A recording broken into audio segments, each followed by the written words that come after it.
हाल में ही एक मुकदमा थाना नवाब टाउन में दर्ज होता है जिसमें आयशा नामी एक टिकटॉकर हैं जो कि सलमान नामी एक शख्स के ऊपर इल्जाम लगाती हैं कि सलमान की मेरे साथ सोशल मीडिया पे दोस्ती हुई। उसके बाद 16 अगस्त 2024 को सलमान ने मुझे अपने घर बहरिया ऑर्चर्ड में बुलाया और वहां पर इंटॉक्सिकेशन करके यानी कोई चीज मुझे पिलाकर सुला दिया और जब मैं उठी तो मुझे पता लगा मेरे साथ सेक्सुअली इंटरकोर्स हो चुका है मेरी मर्जी के बिना और मेरी वीडियो बन चुकी है। सलमान ने वो वीडियो आयशा की बहन को भेजी अकॉर्डिंग टू एफआईआर और फिर उसकी बहन और आयशा दोनों मिलकर जब सलमान के घर जाती हैं तो वहां पर रजब भट्ट, मान डोगर और हैदर और इनके अलावा एक इनका चौथा दोस्त है वो इनसे मोबाइल छीनते हैं, इनको डिटेन करते हैं और उसके बाद घर से बाहर निकाल देते हैं। ये पूरी स्टोरी है एफआईआर की।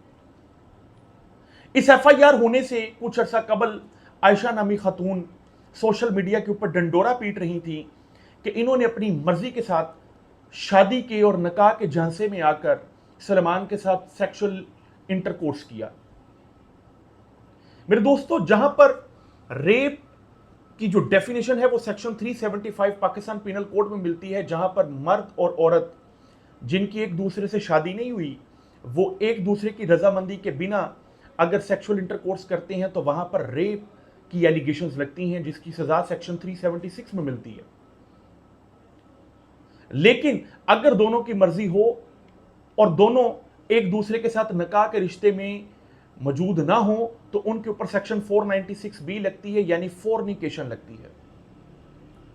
फोर्निकेशन की सजा मर्द और औरत दोनों को होती है। सेक्शन 496 बी क्या कहती है? A man and women not married to each other are said to commit fornication if they wilfully have sexual intercourse with one another. कि एक मर्द और औरत जिनकी एक दूसरे के साथ निकाह नहीं हुआ, रिश्ता ज़वाज में नहीं है, वो अगर एक दूसरे के साथ अपनी मर्जी से सेक्सुअल इंटरकोर्स करते हैं तो वो फोर्निकेशन कहलाएगा। Whoever commits fornication shall be punished with imprisonment for a term which may extend to 5 years। और कोई भी शख्स जो फोर्निकेशन करेगा उसमें मर्द और औरत दोनों हैं, उनको 5 साल की सजा मिलेगी। जहां पर एक खतून बरमला कह रही है, डंडोरा पीट रही है कि उसने विलफुली इंटरकोर्स किया निकाह के झांसे के अंदर आकर, वहां पर रेप की एफआईआर का होना बजाते खुद एक बड़ी अंदोहनाक खबर है। वजह यह है कि पिछले साल पाकिस्तान के अंदर 6000 से ज्यादा मुकदमात जना के दर्ज हुए। उससे पिछले साल 5500 से ज्यादा जना के मुकदमा दर्ज हुए और साल 2022 के अंदर 6300 से ज्यादा जना के मुकदमा दर्ज हुए। लेकिन कन्विक्शन रेट सिर्फ 1% है। यानी अगर 100 मुकदमा दर्ज होते हैं तो 99 मुल्जमान छूट जाते हैं, सिर्फ 1% मुल्जमान को सजा मिलती है। उसकी वजह आयशा जट नामी टिकटॉकर्स हैं जो फोर्निकेशन को रेप एलिगेशंस के अंदर बदलने की कोशिश करती हैं और अपने गुनाह पर शर्मिंदा होने की बजाय गुनाह पर इतराती हैं।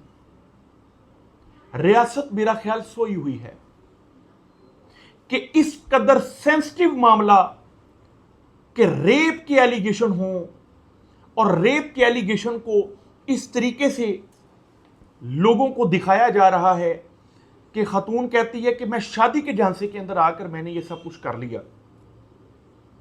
ये उस नस्ल को पैगाम जा रहा है जिस नस्ल ने दीन इस्लाम के मुताबिक अपनी जिंदगी गुजारनी है।